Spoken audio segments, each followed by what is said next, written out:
한해 시험을 3번 이겨내시고 처음으로 사역을 시작할 때 안식일에 유대인의 회당에 들어가셨다고 했습니다.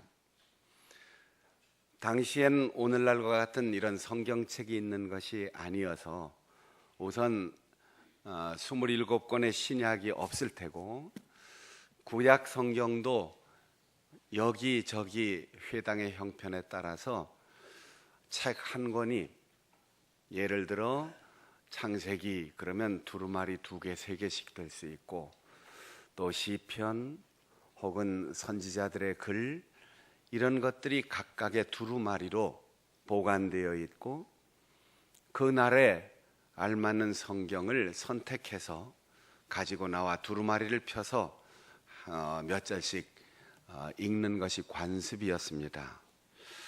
그날 예수님께서 그 회당에 가셔서 이사야 선지자의 예언이 쓰여 있는 두루마리를 선택하시고 거기에 있는 말씀을 회당의 모임에 참여한 모든 사람들 앞에 낭독을 하셨습니다. 주의 성령이 내게 임하셨으니 가난한 자에게 복음을 전하게 하시려고 내게 기름을 부으셨다. 기름을 부었다라는 말은 유대인의 관용적으로 쓰던 말이기 때문에 이걸 직역하면 우리는 잘 이해를 못합니다. 왜 음식을 요리하는 것도 아닌데 기름을 붓는가? 혹은 노동자 출신으로 분신자살하려고 하는 거 아닌가?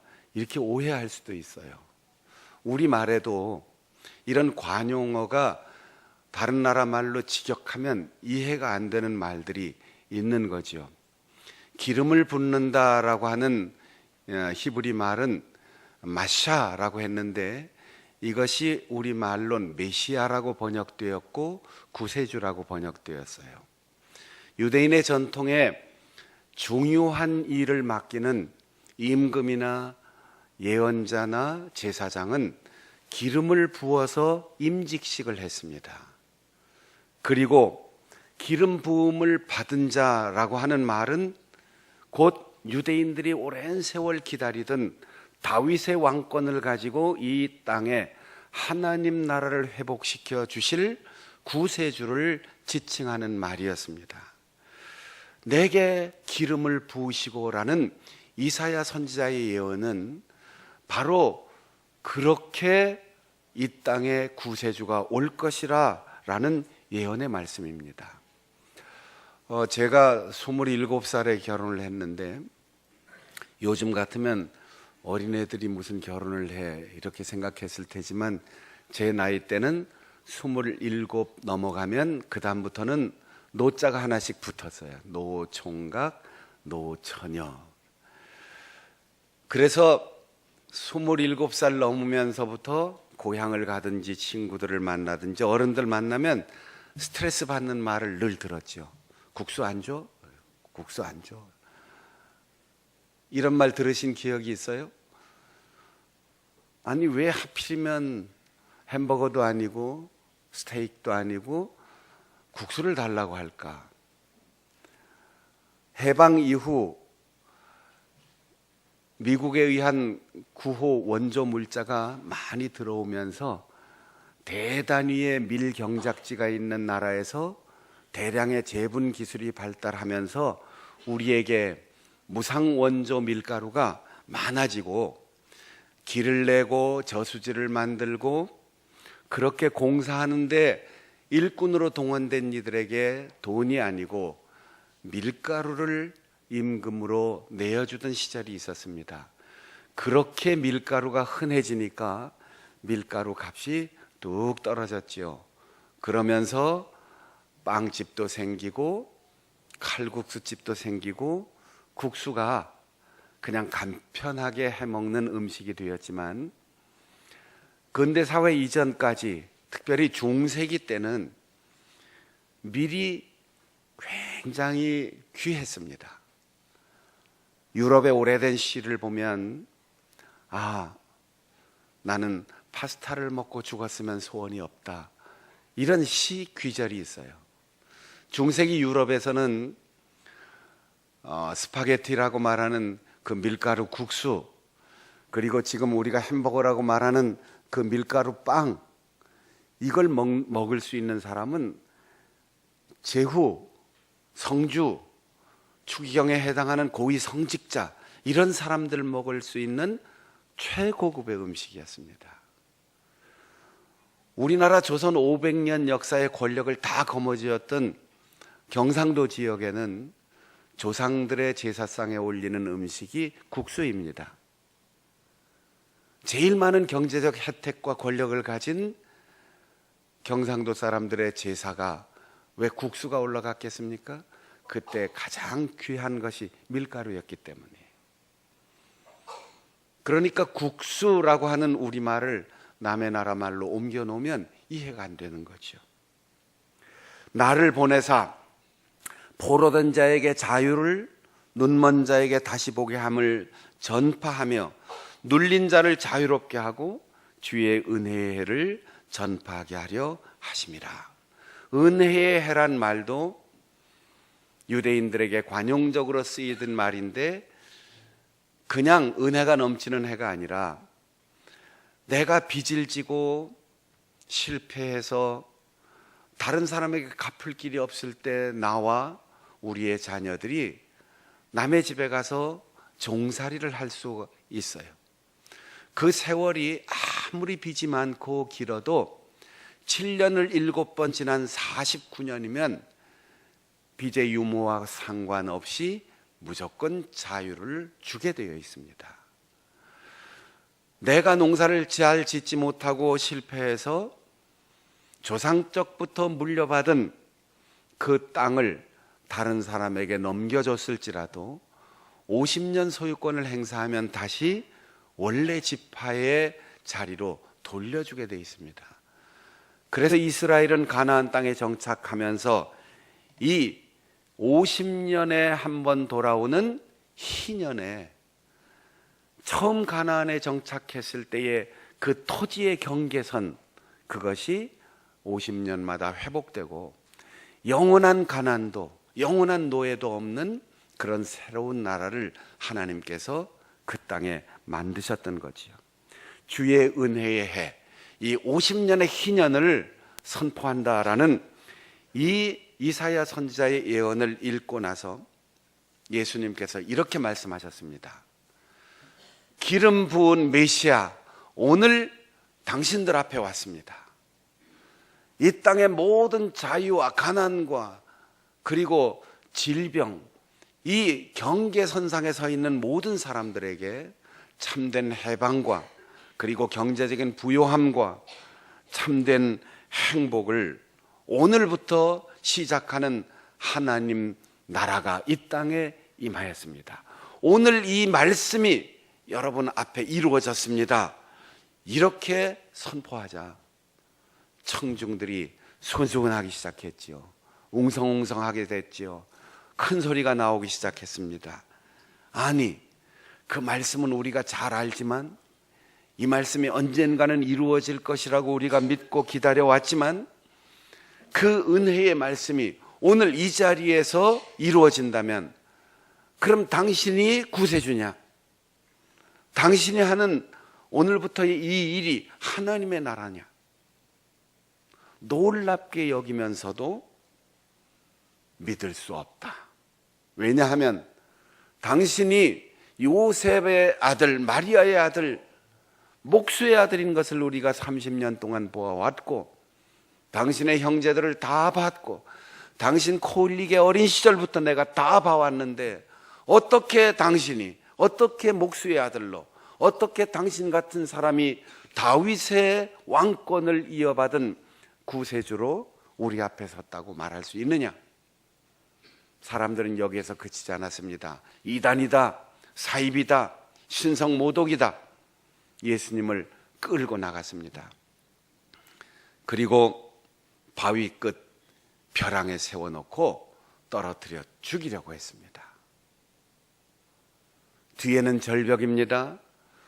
앞에는 누구든 한 사람만 밀어 제끼면 죽음의 벼랑으로 떨어질 수밖에 없는 성난 군중들, 종교적인 신념으로 가득 차서 메시아를 배척하는 그 사람들이 철벽처럼 앞을 가로막고 있습니다.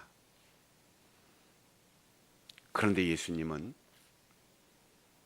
기적을 기대하고 벼랑 끝으로 뛰어내리시지 않았습니다. 사람들을 두려워하여 그들을 설득하거나 설명하라고 하지 않았습니다. 하나님의 말씀을 선포하신 후 죽음과 그리고 사람들로부터의 박해 앞에 직면한 그 상황은 마치 애굽을 벗어나서 자유의 땅을 향하여 설레이는 가슴으로 행진한 이스라엘 백성들을 앞을 홍해가 가로막고 뒤에는 추격해오는 바로의 군대에 의하여 죽을 수밖에 없는 절대절명의 위기를 맞았던 조상들의 출애굽 여정과 흡사하였습니다.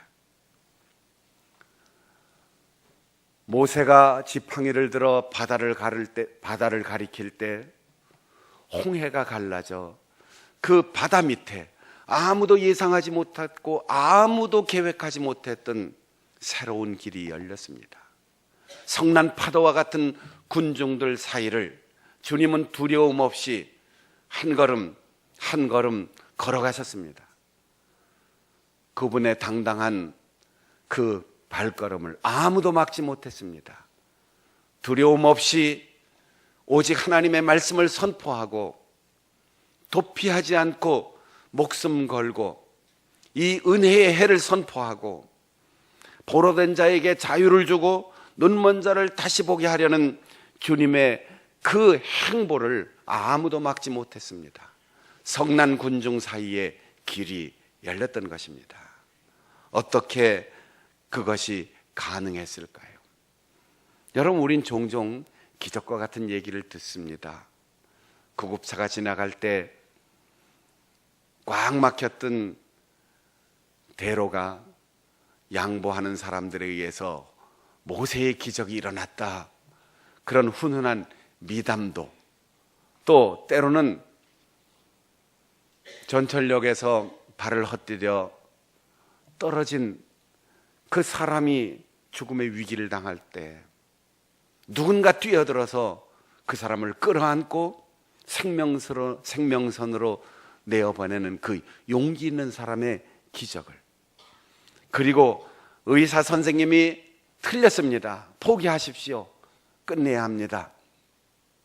그렇게 선언했어도 내 사랑하는 아기를 포기할 수 없습니다. 내 사랑하는 아버님, 내 사랑하는 남편, 내 사랑하는 아내를 결코 포기할 수 없습니다. 끌어안고 눈물 흘리며 기도하던 아기에게 새로운 생명이 돌아오는 기적, 7년, 8년 식물인간으로 있던 사랑하는 아내가 눈을 뜨고 여보라고 남편을 부르는 기적이 일어난 현장들을 우리가 봅니다. 그 기적은 상식의 기적이 아니고 지식과 기술의 기적이 아니고 사랑의 기적인 것입니다. 예수님은 자기를 미워하고 돌멩이를 들고 자기를 끌고 벼랑 끝으로 갔던 그 매정한 고향 사람들, 그들을 사랑하셨기 때문에 그들에게 다가가셨습니다. 유대인뿐 아니라 이방인들까지도 사랑하셨기 때문에 죽음의 길을 회피하지 않고 고난의 길을 피하지 않고 당당하게 그 길을 걸어갔습니다. 사랑 때문입니다. 바로 그 예수님을 박해하기 위하여 달려가던 바울이 둘러비치는 빛 가운데서 내가 왜 나를 박해하느냐 질문하신 예수님의 음성을 듣고 그분을 만나고 그분의 영으로 충만해진 바울 사도가 세상 사람이 부러워하던 모든 성공을 다 내려놓고 출세의 길 다 내려놓고 사람들에게 박수받고 칭찬받고 명예를 얻을 수 있는 길 다 내려놓고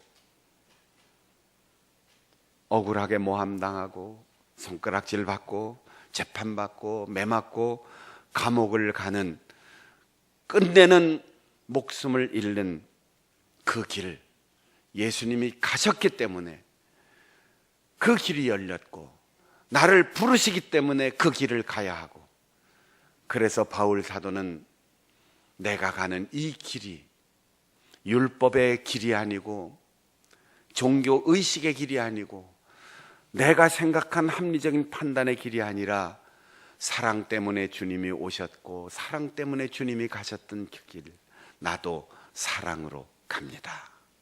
이렇게 고백했던 것입니다. 고린도전서 13장 사랑의 장을 혼인예식 때 흔히 많이 읽습니다. 그러나 바울이 글로 쓴 이 고린도전서 13장은 부부를 위하여 쓴 글이 아닙니다.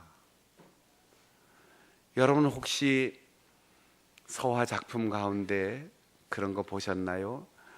붓글씨로 써서 그림을 그린다든지 타이프라이터에 하나하나 글자를 조합해서 글씨임에 분명하지만 걸어놓고 보면 그림이 되는 그런 작품들을 보셨나요?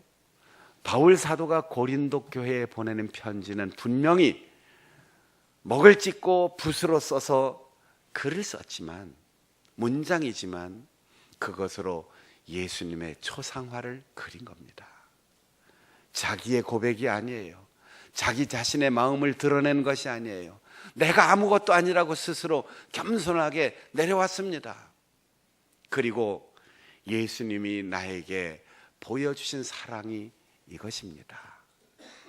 그는 문자로 글을 썼지만 그 고린도전서 13장을 통하여 사람들이 글을 읽고 낭독하고 그것을 선포하면서 예수님을 보기를 원했던 것입니다.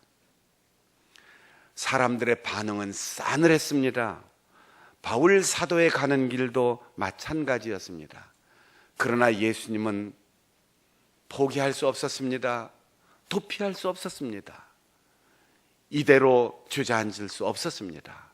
사랑 때문에 이 세상에 오셨고, 사랑 때문에 이제 막 시작했고, 사랑 때문에 입을 열었고, 사랑 때문에 길을 걷기 시작했는데, 여기에서 맹대받고 외면당하고 죽음의 위기를 맞는다고 해서 결코 포기할 수 없었습니다.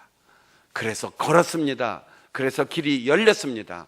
바울의 길도 마찬가지였습니다. 두려움 없이 사랑으로 걸으니 유럽의 길이 열렸습니다. 감옥의 문도 열렸습니다.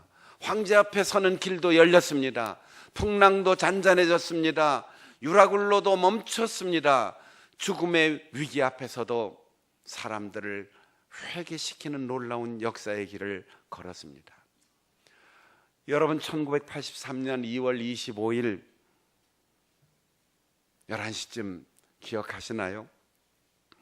그 당시에는 주한미군과 한국군 한미연합 팀 스피리트 훈련이 진행 중이었습니다. 북한도 준전시 상황을 선포하고 로켓 사격을 위해서 비행기 비상훈련을 하고 있었습니다. 남북이 대치 상황에서 전쟁을 연습하고 있었던 거죠. 그런데 갑자기 사이렌이 울리면서, 요즘은 민방위 훈련을 하는데 옛날에는 민방공 훈련을 했어요. 사이렌이 울리면서 여러분, 공습 경보입니다. 훈련 상황입니다. 친절한 민방위 대원들의 안내를 따라서 대피해 주십시오. 이렇게 방송을 하는데, 이날 서울, 인천, 경기 비상 사이렌이 울리면서 여러분 공습 경보입니다. 북한의 비행기가 인천과 서울을 공격하기 시작했습니다. 실제 상황입니다. 이렇게 방송이 나왔어요. 준전시 상황에서 북한의 미그 19 전투기가 우리 국경선을, 서해바다를 통해서 넘어온 거예요. 북한에서 미그기가 추격해 오니까 편대가 오는 거죠. 한국 공군에서 F-5 전투기가 출격을 했습니다. 공해상에서 북한에서 내려온 미그 전투기가 날개를 흔듭니다. 날개를 흔들면 귀순하겠다는 신호예요. 그래서 수원 비행장까지 유도하여 안착했습니다. 그때 미그기를 조종하여 남쪽으로 귀순한 사람이 이웅평 대위입니다. 전시 상황에서 남과 북의 전투 연습 중에 남쪽으로 기술을 돌려 탈출한다는 건 목숨을 건 행동입니다. 편대에서 이탈하자마자 미국이가 따라온 것을, 이쪽에서 로켓을 발사할 수도 있습니다. 그런데 목숨 걸고 내려온 이유가 아주 단순해요. 그가 공군 장교이고 원산에 있는 군 휴양시설에서 잠시 쉬는 가운데 바닷가를 산책했습니다. 바닷가에 보니까 파도에 떠밀려 왔다 갔다 하는 붉은빛 나는 비닐봉투가 하나 있었어요. 뭔가 하고 주워봤더니 남조선에서 파도에 밀려온 라면 봉지였어요. 비닐봉지였어요. 라면이라는 게 뭔지도 모르는 사람이에요. 그러니까 땡땡 라면 이렇게 써 있으니까 그 사람은 끝자가 면자니까 아마 땡땡라 면 이렇게 읽었죠. 아, 국수 비닐 봉투구나. 여러분 혹시 라면 봉투를 뜯어서 라면 끓여서 먹고 그 봉투를 자세하게 읽어본 적 있어요? 수십 년 동안 라면 드셨어도 읽어볼 필요 없이 잘 아니까 그냥 끓여서 잡수셨을 겁니다. 근데 이웅평 대위가 남조선에서 온 거니까 꼼꼼하게 읽어봤어요. 그러다가 그 봉투에 이런 글귀가 쓰여 있습니다. 판매, 유통 과정에서 변질, 훼손된 제품은 판매점이나 본사에서 교환해 드립니다. 자기가 고급 장교인데 집에 가면 매일 배급해주는 무연탄 그것을 반죽해서 틀에다 넣고 찍어서 연탄불을 떼야 되는 삶을 살고 있었어요. 배급 나오는 양식 그 모자라는 것 겨우겨우 먹으며 살고 있었어요. 그런데도 수령님의 은혜로 우리는 지상 낙원을 살고 있다고 그렇게 고백하면서 살고 있었어요. 그런데 남조선에서 밀려온 그 비닐봉투에는 일반 서민들이 먹는 국수인 것 같은데 유통 과정에서 변질되고 훼손된 제품이 있으면 언제든지 바꿔준다고 하니 남조선은 거지들만 득실거리고 굶어 죽는다고 하는 이야기가 허구다 깨달은 거죠. 그리고는 훈련 상황에 비행기가 떴을 때 남쪽으로 내려온 겁니다. 비닐봉지가 하나만 같겠습니까? 북한에 있는 사람들이 이웅평 대위 한 사람만 그 비닐봉지를 보았겠습니까? 수많은 사람들이 보았을 텐데 그 사람은 꼼꼼히 읽었습니다. 그리고 그 글귀에 써 있는 내용을 믿었습니다. 그리고 목숨을 걸었습니다. 그래서 자유를 얻었고, 그래서 가짜 지상낙원이 아니라 진짜 지상낙원과 같은 대한민국, 그들이 말하는 남조선의 품에 안겼던 거죠. 제가 혼자 생각에는 북쪽으로 풍선 날리지 말고 전단 뿌리지 말고 그때 뭐 라면을 잔뜩 풍선에 달아갖고 북한에다가 막 뿌렸으면은 굉장히 효과가 있지 않았었겠나 생각이 드는데, 국수 하나, 비닐봉지 하나에도 목숨을 걸고 내려올 만한 의미를 발견한 그 사람은 자기가 구하던 진정한 자유와 행복을 얻었습니다. 우리는 잘 아는 성경 구절, 늘 보던 예수님의 행적, 그 속에 얼마나 목숨을 걸 만한 가치를 발견하셨습니까? 개혁이라는 것은 용감해서 생기는 게 아니에요. 목숨을 걸 만한 가치를 발견한 사람에게 일어나는 행동입니다. 투사는 용감해서 생기는 게 아니에요. 사랑으로 차마 떠나지 못하는 사람이 그 자리를 지키고 있기에 투사가 되는 거예요. 기적은 기술이 있어서 기적이 일어나는 게 아닙니다. 사랑 때문에, 사람을 끌어안고 놓지 않기 때문에 기적이 일어나는 겁니다. 바울 사도는 말합니다. 사랑은 언제까지나 떨어지지 않는다. 우리는 이게 돈 떨어지고 기름 떨어지고 쌀 떨어졌다 이런 말로 이해하는데, 여기 떨어졌다라는 말은 낙엽이 떨어진다 그런 뜻이에요. 사랑은 점점 올라갑니다. 사랑은 변함없이 그 자리를 지킵니다. 사랑은 결코 추락하지 않는다는 거예요. 여러분, 선거가 있으면 우리가 감히 평소에 만나볼 수 없는 그 유명하고 지체 높고 권력 주변에 있는 분들이 찾아와요. 우리 교회도 찾아오고 시장에도 찾아오고 길거리에도 찾아오고 집집마다 찾아와서 그렇게 높으신 분들이 허리를 90도로 굽히고 내 손을 잡아주고 한 표만 달라고 하는데, 이 임기가 계속되는 동안 혹시 선거에 선출되고 나서 그분들 보신 적 있습니까? 그분들이 겸손해서 온 게 아니에요. 그분들이 우리를 사랑해서 온 게 아니에요. 한순간 한 표 달라고 온 거지요. 왜냐하면 사랑으로 시작한 것이 아니라면 떨어져요. 사랑은 언제까지든 떨어지지 않는다. 저는 장충단교회 담임 목사가 된 게 참 자랑스럽고 행복합니다. 특별히 우리 같은 지방에 우리 성결교회가 시작된 어머니 교회, 중앙교회가 있어요.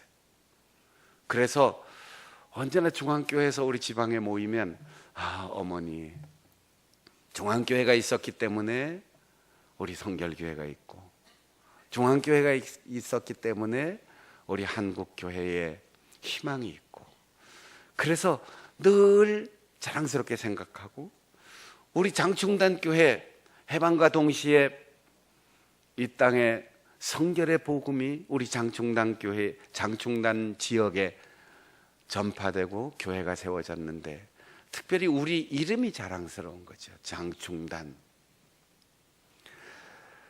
1895년 을미사변이라고 일컫는 명성황후 시해 사건이 있었습니다.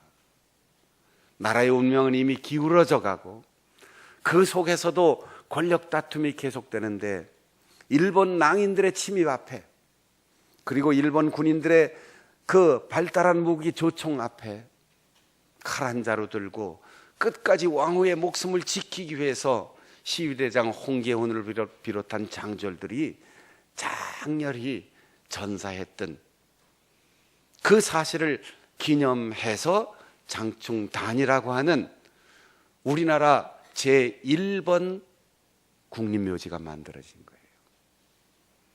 우여곡절 끝에 다 사라지고 비석 하나만 지금 남아있지만, 그래도 매일매일 장충단 공원을 산책하면서 왕후를 지키기 위해서, 기울어져 가는 이 나라 이 민족의 역사를 지키기 위해서 목숨을 건 장졸들이 있는 장충단의 이름으로 우리 교회가 설립되었는데, 정말 하나님 나라를 위하여, 예수 그리스도를 위하여 영원히 떨어지지 않고 식어지지 않고 내려가지 않는 우리 복음의 사도들, 예수 그리스도의 제자들, 하나님의 자녀들이 되게 해 주시옵소서. 산책하면서 저는 그런 마음으로 우리 장충단 교회의 이름을 자랑스럽게 생각하고, 그 교회의 담임 목사인 것이 얼마나 자랑스럽고 행복한지 몰라요. 바울 사도는 말했습니다. 내가 의롭게 살았습니다. 내가 하나님 나라를 위해서 무엇을 했습니다. 내 직분과 내 명예가 이렇습니다. 자랑하지 않았어요. 내가 사랑 때문에 바다를 건넜습니다. 사랑 때문에 다 내려놓았습니다. 사랑 때문에 다 드렸습니다. 사랑 때문에 죽음도 두려워하지 않습니다. 사랑이 없다면 내가 아무리 많은 일을 했고, 사랑이 없다면 내가 아무리 사람들의 칭찬을 받는다 할지라도 나는 아무것도 아닙니다. 우리 한번 따라해 보겠습니다. 사랑이 아니면 나는 아무것도 아닙니다. 사랑이 아니면 지금까지 내 삶도 아무것도 아닙니다.